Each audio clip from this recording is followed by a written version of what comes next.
Now, first of all, what a film. Brilliant film. Crazy, but brilliant. This is my post-analysis of Black Swan. That's my cat going mad again. Yeah. Absolutely brilliant. So, let's talk about the colours. Now you've got the black in the background, darkness, even the title, Black Swan, you know, it links to the title. There's going to be dark themes. Something bad's going to happen. It's going to be scary. It's not going to be too nice, you know. It's just not going to be good all around.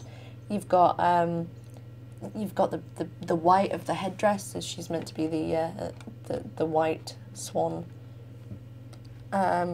Yeah, she is a good character that you need to follow because she's probably good and things like that. Then you've got the browns of her hair and her eyebrows and her eyes, and they sort of draw you in, especially her eyes. They draw you in. In a lot of these posters, there have been people staring at you straight ahead. You can see an excision. You can see them. You know, they're staring at you straight ahead. And the brown colour is sort of warm, it draws you in. She's going to be a warm character, she's going to be nice. You don't expect it to be mean and evil and stuff. Then you've got the sort of readiness of her lipstick, which is, it sort of fixes the male gaze, I suppose, which is partly what happens in the film anyway, so it links with what's in the film, it makes males want to go and see it, yeah, it intrigues you. She's a ballerina, you can tell that from the title and stuff, and you might start out thinking that this is a nice, happy film. It really isn't, but I think the black there sort of really brings it into the horror genre, and especially the crack on the face as well. You know, yeah, it's not going to be a particularly nice ballet film.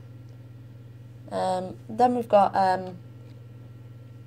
images. So the whole poster is just Natalie Portman. Natalie Portman, Nina, the main character, Nina. But she looks very pretty, very gorgeous, male gaze again, makes you want to go and see it. They want to see a pretty girl on the screen for an hour and a half or however long. So yeah, then you've got this sort of crack in her face. Something's not quite right there, you know, you can't quite see what's being revealed through the crack, but there's something wrong, something's going wrong here with her. So maybe this whole facade of it being nice and warm and gorgeous and beautiful is actually not really what she seems. So that could draw you in. It certainly pulls off the horror, thriller aspect, and it makes you think about what the hell's going on. Yeah. You've also got noise over the whole sort of picture of her, and that again can denote that there's something not quite right. She doesn't look too normal there, really. So yeah, then we've got the your brain's gone. The text, that's the word. So you start off.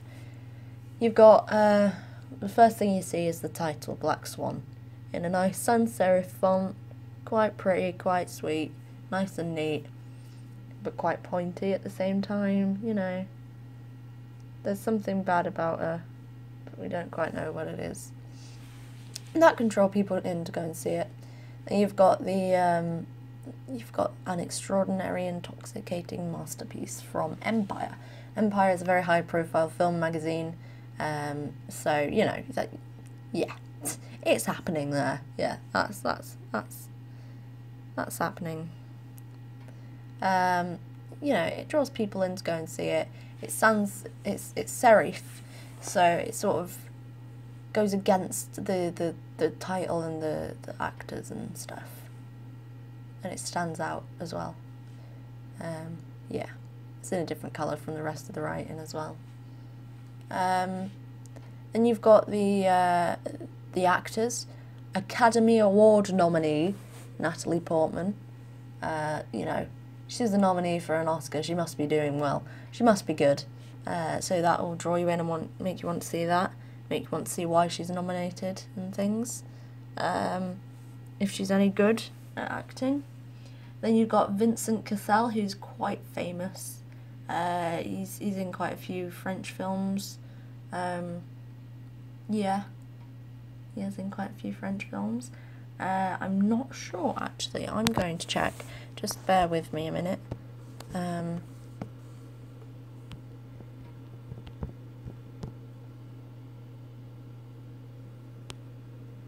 Yeah, it is. If you've seen La Haine, a very, very, very, very, very, very, very, very famous French film about the riots, one of the main characters, Vince, is actually played by Vincent Cassel. So there you go. That's just what I wanted to check. I thought it was, but I wasn't quite sure. But yeah, Vincent Cassel from La Haine. Very, very famous French film. Which I'm actually doing in film studies at the moment, so there you go. Then you've got Mila Kunis. I don't think she was too popular at this point, but she certainly is now. She's very well, she's got her roots in the ground there, you know, she's good. She's very good. Usually does comedies as well, but yeah, started off with this, I think. Then we've got the cast and crew, which is in quite a light colour. You don't really need to see it. It's a bit like, you can read it if you want. It's here, but not too important. You've got the logos there. You've got www.blackswanmovie.co.uk adding into the marketing campaign there. And then something that's quite different from this. From the director of The Wrestler and Requiem for a Dream is actually at the bottom. It's usually at the top, but as you can see, that would sort of mess up this bit and it would go over her face, which is sort of part of the rules of some things, especially for magazines and things. But I think it says quite a lot that the director thing is at the bottom. You know, he's not hanging it on that.